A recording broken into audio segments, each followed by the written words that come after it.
The space bazaar was loud, colorful, and full of life. Aliens from many worlds were buying and selling everything, from machines to meat. But in the darker corners something else was being sold. Slaves. Inside a long steel cage with cold lights. Above, beings were chained and displayed like objects. Some cried, some screamed. Others sat in silence. Broken. In the far corner of this cage stood a girl. She looked different. Not human, but not completely alien either. Her skin was silver, glowing faintly like moonlight. Strange patterns moved across her arms, almost like living tattoos. Her eyes were large, glowing faint blue, and full of pain. But she didn't cry or scream. She just stood there. Silent. People walked by. Rich humans in fancy clothes, soldiers. Traders, some laughed, some pointed, others didn't even look. To them, she was just another strange creature for display. But one man stopped. His name was Eli Danner, a young human engineer. He wasn't rich or powerful. He just worked with machines on a nearby cargo ship. He had come to the bazaar to buy spare parts. But something pulled him to the slave corner. He didn't know why, and then he saw her. She was chained to a metal pole, arms above her head. Her face had no expression, but her eyes, they were full of silent screams. Eli froze. The noise of the market faded, the people disappeared. For a moment, it felt like only she and he existed, and then something strange happened. He heard a voice, very soft, very weak, inside his mind. "Help me." Eli blinked. He looked around. No one else seemed to hear it. The girl was still silent, but her eyes were locked onto his. He took a step closer. His heart beat faster. Was that her? He thought. A fat alien slave trader walked over. His name tag said, "Kruv." He smelled like old oil and meat. "You like her?" Kruv smiled. "Rare one, yes. Beautiful, yes. We call her Shiny One. Found her on a dead ship near Zeta 9. Doesn't talk. Doesn't eat much, but very pretty." Eli asked, "What species is she?" Kruv shrugged. "Unknown, but expensive. She is special." Eli looked at her again. Her wrists were red from the chains. Her bare feet stood on the cold floor. She didn't move, but her eyes never looked away from his again. The whisper came, "Please, you see me." Eli stepped back, shaken. Was he imagining this? He turned and walked away quickly. His head was spinning. He didn't believe in mind reading. He didn't believe in ghosts or magic. But something was wrong. Something was real. That night, Eli couldn't sleep. Every time he closed his eyes, he saw her face, her silent scream, her glowing eyes, her whisper, "You see me." Next day, Ilu turned to the bazaar. He told himself it was just a check. Maybe he had imagined it. Maybe she wasn't even real, but she was still there. Same place. Same chains. Same silence. This time she looked weaker. Her head was down, her knees were shaking. But when he stepped closer, she looked up. And again the voice came, "You came back?" Eli felt a chill down his spine. He whispered, "Can you hear me?" Her lips didn't move, but the voice in his head said, "Only you." Kruv noticed Eli again. He smiled. "Ah, you again. You want her, yes? I give discount today." "Just for you," Eli asked slowly. "What if she dies?" Kruv laughed. "Then I lose money. But she is strong. Her kind, different. They survive." Eli looked at her once more. She wasn't an object. She wasn't a pet. She was someone. A person, and only he could hear her. He turned to Kruv. "I'll take her," he said. The ship was quiet. Eli sat on his bed staring at the floor. The metal walls around him hummed softly, but his thoughts were louder. He had done something crazy. Something he never thought he would do. He had bought a slave. No. Not just a slave, the silver-skinned girl. She sat now in the next room, silent and still, wrapped in a soft blanket he had given her. She hadn't said a word. Not with her mouth, but her eyes still watched him, and that voice? That strange, quiet whisper inside his head. It hadn't stopped. "You hear me?" Eli rubbed his temples. "How is this possible?" He muttered. He had heard of alien tech, advanced species with strange powers. But nothing like this, not in real life. She wasn't just another alien, she was something different, something rare, something alive in a way he didn't understand, and still so silent. He stepped into the room. She didn't move. Her silver skin shimmered faintly in the ship's soft light. Her hands were now free. He had removed the chains when they left the bazaar. But her arms stayed close to her body, like she was still wearing invisible cuffs. Eli spoke gently. "Are you?" "Okay." No reply. He sat across from her, a small table between them. Then the voice came again, not loud, not sharp. Just soft, like a dream. "You're not like them." Eli's heart jumped. He looked at her. "Can you hear me too?" She nodded slowly. He leaned forward. "What's your name?" A pause. Then the whisper returned. "Lyra." He smiled a little. "I'm Eli." Lyra didn't smile. Her face stayed still. But her eyes seemed less cold now, less afraid. Eli tried again. "Do you know where you're from?" "My home is gone," she whispered into his mind. Eli swallowed.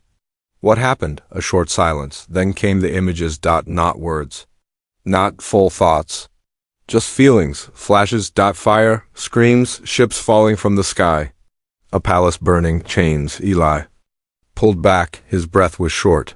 She had shown him pieces of her memory. Not with words, but directly into his mind. Lyra looked down. Her hands shook. Eli spoke gently. "It's okay. You don't have to show me more." But Lyra's voice returned, clearer this time. "They destroyed my people, took everything. I was a leader's daughter. They put me in a cage. Called me Shiny One, like a toy." Eli felt anger in his chest. He thought of the rich buyers laughing. Of the way she had been displayed, not as a person, but as a prize. "You're not a toy," he said. "You're not property." Lyra looked at him for a long moment, then asked, "Why did you take me?" He paused. "I don't know," he said honestly. "But when I saw you, I felt something, like I wasn't supposed to walk away." Another silence, then Lyra stood slowly. Her legs were weak, but she managed. Eli stood too, unsure. She reached out, touching his chest gently. Her fingers were cold. "You saw me," Eli nodded. "Yes." Suddenly her eyes glowed brighter. "Just for a second." Eli felt a sharp pulse in his mind, like a light flashing inside his head. He gasped. "What was that?" he asked, stepping back. Lyra sat down again, breathing harder. "I gave you a link. Small, safe, you can hear me better. Now," he frowned, "you didn't hurt me, right?" "No, I only opened the door wider." Eli sat beside her. "Can anyone else hear you?" She shook her head. "Only you," he whispered. "Why?" "Because you listened." Eli didn't know what to say. He just nodded and looked away. There were so many questions. Who was she? Really? What powers did she have? Who was still hunting her? But for now, she was safe. He stood up. "You can stay here tonight. I'll get you food and a blanket." As he walked toward the ship's small kitchen, Lyra's voice reached him once more. "You are not like the others." He smiled faintly. Later that night he tried to sleep. But Lyra's voice came again, not in fear, not in panic, but soft. Like, "They will come for me." He sat up. "Who?" "The ones who stole me. They don't forget. And they don't forgive." Eli looked toward the door. And for the first time, he was afraid. Eli woke to silence, but not the peaceful kind. It was heavy, like the ship itself was holding its breath. He sat up slowly. The lights in the hallway were dim. It was early morning cycle. He had slept in his small bunk, but not well. Her voice had stayed in his dreams. "They will come for me." Eli stood and walked toward the small guest room where Lyra was resting. The door was half open. Inside, she sat cross-legged on the floor, her silver skin glowing faintly in the dark. She had not touched the bed or the chair. She still wore the blanket he had given her like a shield. Her eyes were closed, but she wasn't sleeping. She was listening to something he couldn't hear. Eli didn't speak at first. He just watched. There was something about her, strange, powerful, but also gentle. She had been chained, caged, displayed. Yet even now she sat with dignity, not broken, not defeated. He stepped inside quietly, her eyes opened slowly. She didn't look surprised, almost like she had already known he was coming. You didn't sleep much, she said into his mind. He smiled weakly. Neither did you, she tilted her head. I don't sleep like humans do. Eli sat down a few feet from her. He looked at her wrists. Red marks, bruised from the chains she had worn for weeks, maybe longer. He gently reached into a small kit and took out a bottle of healing gel. Can I? He asked softly. She hesitated, then nodded once. He moved closer, careful not to touch her too quickly. He opened the gel and slowly applied it to her wrist.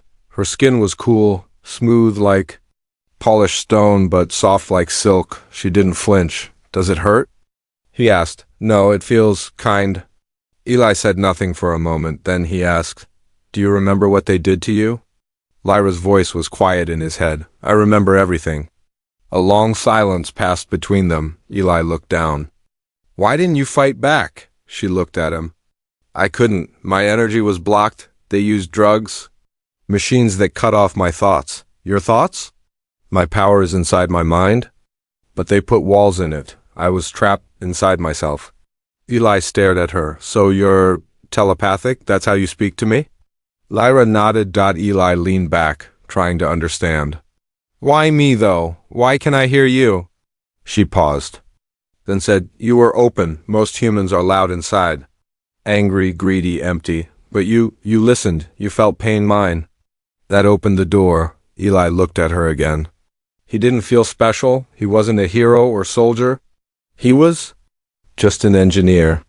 But she made it sound like he had done something rare. He remembered how he felt when he first saw her. It wasn't pity. It was something deeper, something human. He stood up, walked to the wall, pressed a small button. A hidden panel opened, and inside it hung the chains, the ones that had held her when he brought her on board. He took them down. Walked over. She stared at them. Eli knelt in front of her. These are yours, he said quietly. You don't have to wear them anymore. She didn't move. He placed them gently on the floor between them, then pushed them toward her. You choose, he said. I won't make you stay. I won't keep you like they did. She looked at the chains. Then at him. She raised one hand and touched the metal. The chains glowed faintly, the same color as her eyes, and then they crumbled, turned to dust. Eli gasped. Lyra looked at her fingers. I'm healing, she said. Slowly. But it's coming back, he smiled. Good. That means you'll be okay. She stood slowly, not afraid, not weak, and not alone. She walked to the mirror on the wall and looked at herself. For a long time, Eli watched her, unsure of what she was thinking. Then she turned to him. You were the first to ask me a question. What? Question? You asked if I was okay? Eli felt something in his chest. Small, warm. Hope. He spoke carefully. You said they'll come for you. Yes. Can we stop them? Not yet. But I can hide. For now, Eli nodded. Then you're safe here, with me. Lyra stepped forward. She placed her hand gently on his shoulder. Thank you, Eli, for seeing me, for giving me choice. At that moment, the lights in the room flickered. Just once. Eli frowned. That's not normal. Lyra turned to the ceiling. Her voice changed, darker now. They're searching. Already? They know I'm awake. Eli stared at her. The chains were gone, but danger had just begun. The ship's lights flickered again. This time, they stayed dim longer then. Before. Eli stood near the control panel, fingers moving quickly. He wasn't just nervous, he was scared. Lyra stood beside him, calm but alert. Her silver skin glowed softly in the low light, and her eyes scanned every corner of the small room. They're getting closer, she said into his mind. Eli nodded. I know. The ship's scanners picked up a trace signal. Someone pinged us. From the station network. Lyra closed her eyes. And they're looking for me. Tracking my energy. Eli looked at her. How do they do that? They took a piece of my DNA. They use it like a key to find my presence anywhere. Eli cursed under his breath. They weren't safe. Not anymore. He moved to the wall and opened a hidden storage hatch. Inside were a few emergency supplies, credit chips, a fake ID badge, a small energy pistol, and a folded cloak. He handed the cloak to Lyra. It won't protect you forever, he said, but it hides body heat. Might help us slip past scanners. She nodded, wrapping it around her shoulders. We need to leave this place, she said, now. Eli hesitated.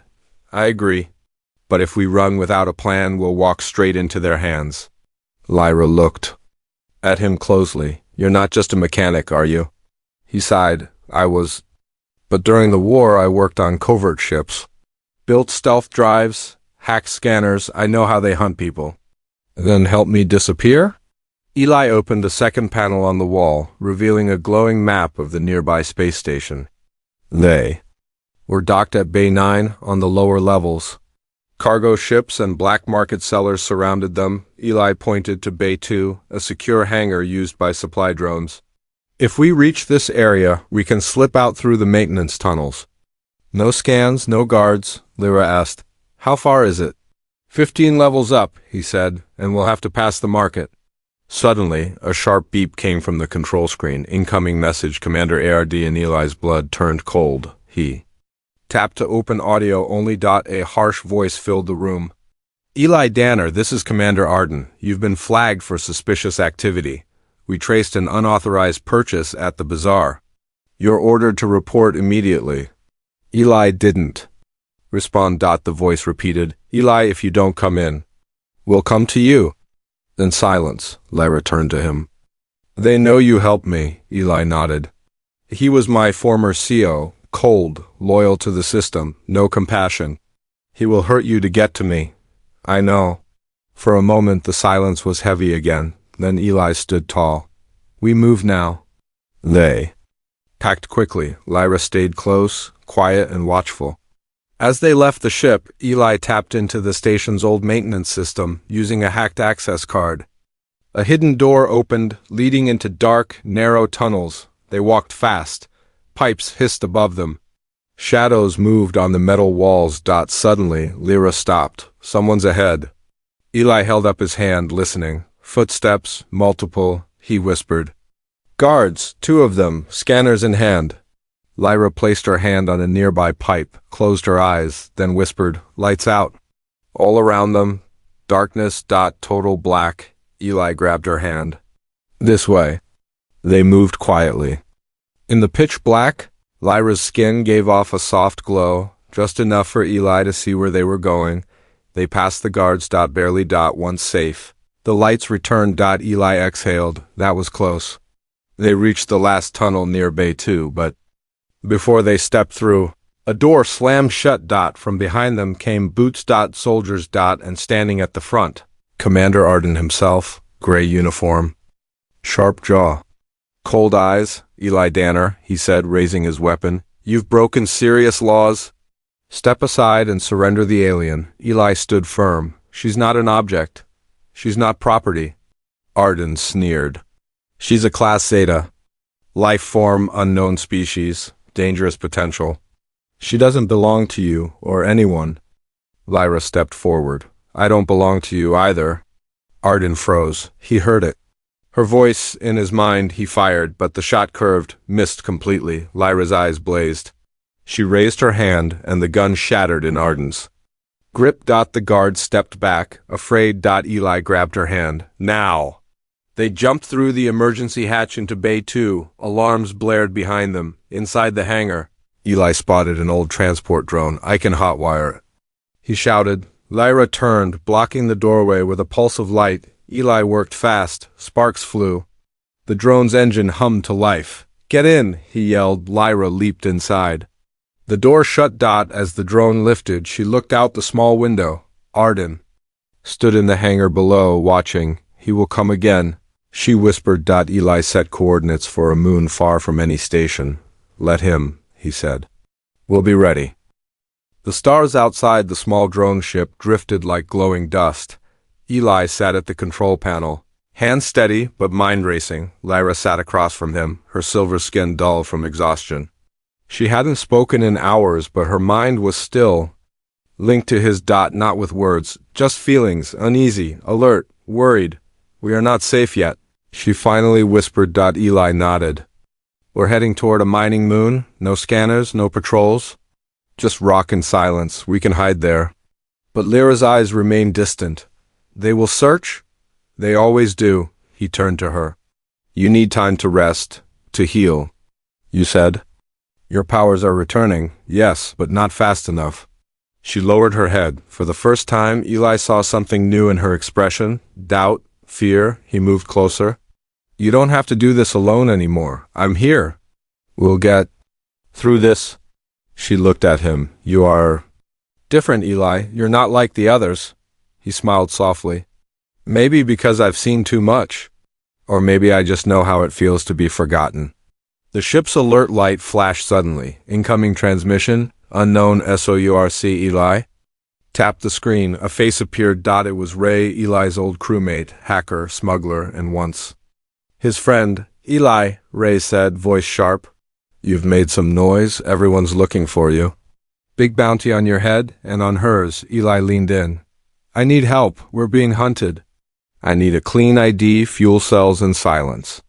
Ray smirked. That costs, and it's dangerous. I'll pay whatever I have. I'm sending coordinates. Meet me in 1 hour. No tricks. The screen went dark. Eli sighed. We'll get what we need and then disappear. Lyra stared at him. You trust him? I used to, he replied. But we don't have better options. She didn't answer. The meeting spot was a ruined cargo platform, floating near a dead asteroid. No patrols, no cameras. Just broken crates and echoing metal halls. Eli landed the ship quietly. Lyra followed close, her eyes scanning everything. Ray waited in the center, leaning on a crate, chewing a dried root stick. Eli, he said. You look tired. Eli stepped forward. Do you have what I need? Ray tossed a small bag toward him. Fake ID, fuel chips, 2 cloaking cabs, fresh, expensive. Eli checked them. They looked legit. He nodded. Thanks. But something was wrong. Too quiet. Too easy. Lyra stopped walking. It's a trap. Eli's eyes widened. What? But it was too late. A net of electric light burst around them. Lyra screamed, a sharp, painful sound inside Eli's head. Her body dropped to the ground, twitching. The shock had short-circuited her energy. Eli turned to run, but arms grabbed him from behind. 3 armed guards stepped out from the shadows. One of them wore a patch, Human Galactic Command Security Unit, and behind them, stepping slowly into the light, Commander Arden. His face was calm, cold, satisfied. You're very predictable, Eli, Arden said. You always go back to your old friends. Red lit another stick. Sorry, man, they paid a lot, too much to say no. Eli shouted, She's not a threat, Arden smiled. She's unknown. And that makes her dangerous. Lyra tried to rise weakly. Her eyes glowed faintly. Eli, she whispered. He broke free from one of the guards and ran to her, holding her head gently. I'm here, he said. She looked into his eyes. Don't blame yourself. Arden raised a scanner. Put her in the transport cage. We're taking her to base prime. She be studied properly. 2 guards lifted Lyra. She didn't fight. Her body was limp, but her eyes still burned with silent strength. Eli turned to Arden. You don't understand what you're doing, Arden replied. No, Eli. You don't understand what she is. As the guards dragged Lyra away, Eli was cuffed and pulled in the opposite direction. In her mind, she whispered to him one last time. They can break my body, but not my mind. And then silence. The ship door shut. And the stars faded. The prison ship floated in deep space, cold, silent, and hidden from most sensors. Inside, everything was made of steel and silence. No windows. No names. Just numbers and control. In the lower cell, Lyra sat on the floor. Her wrists were chained again, but these chains were different, made of energy, humming softly, draining. Her strength, her silver glow had faded, but not her eyes. Her eyes still burned. They fear me, she whispered to herself. That's why they hide me. Since the moment she was captured, no one had spoken to her. Not even Commander Arden. He had looked at her once, through the thick glass, and then turned away like she was a puzzle too. Dangerous to touch. Her cell was cold. Her mind was colder. But she wasn't broken. Not yet. In a separate part of the ship, Eli sat cuffed to a metal chair. His head was bleeding. His ribs ached. Across the table, Commander Arden stood with arms crossed. You really risked your life, Arden said, shaking his head. For that thing? Why? Eli didn't answer. Arden leaned closer. She's not one of us. She's not even from this galaxy? You think she cares about you? Eli looked up, blood on his lips. I don't care where she's from, he said quietly. She's more human than you. Arden slammed a fist on the table. We're done here. He walked out, the door locked with a hard click. Eli closed his eyes and waited. Hours passed, then somewhere deep in the ship. The lights flickered just once. The guards thought nothing of it. Until it happened again and again. Then, total darkness. Panic filled the hallways. Screens went black. Security systems blinked out, and in the control room, a strange signal appeared on every monitor. A glowing mark, a spiral of light, the same symbol that had once shimmered on Lyra's skin. Then, a message appeared in glowing letters. You caged the wrong soul. The guards rushed to the lower levels. But it was already too late. Her cell was empty. The chains melted. The walls scorched. Eli heard footsteps. His door creaked open. He looked up, expecting a guard, but instead, there she was, Lyra, standing tall. Her silver skin was brighter now, almost shining. Her eyes glowed with power. She wasn't weak anymore. Eli blinked. You escaped? No, she said softly. I remembered who I am. She raised one hand. The cuffs on his arm snapped open. He stood, barely believing it. You came back. For me, she looked at him. You came first, I came second. They didn't waste time. As they ran through the dark halls, the ship shook. Lights sparked. Doors failed. Are you doing this? Eli asked. Not all of it, she replied. Someone is helping. Who? Someone who hates cages as much as I do. In the docking bay, alarms screamed. A ship powered up, small, fast, unregistered. It had no ID, no name, but inside, someone sat at the pilot's seat. Ray. The same man who had betrayed Eli. He chewed his stick slowly, watching screens blink. Then spoke into the mic. I owe you, Eli, just this once. He had hacked into the prison ship systems, disabling weapons and locks. Why?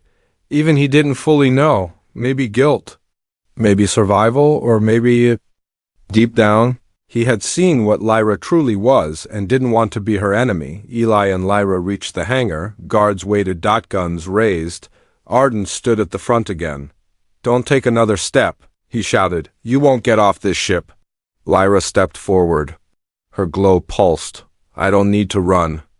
Arden fired, but the bullet stopped in the air, frozen, floating, then, without touching anything, Lyra sent the weapon flying from his hand. The guards hesitated. Their fear was louder than any command.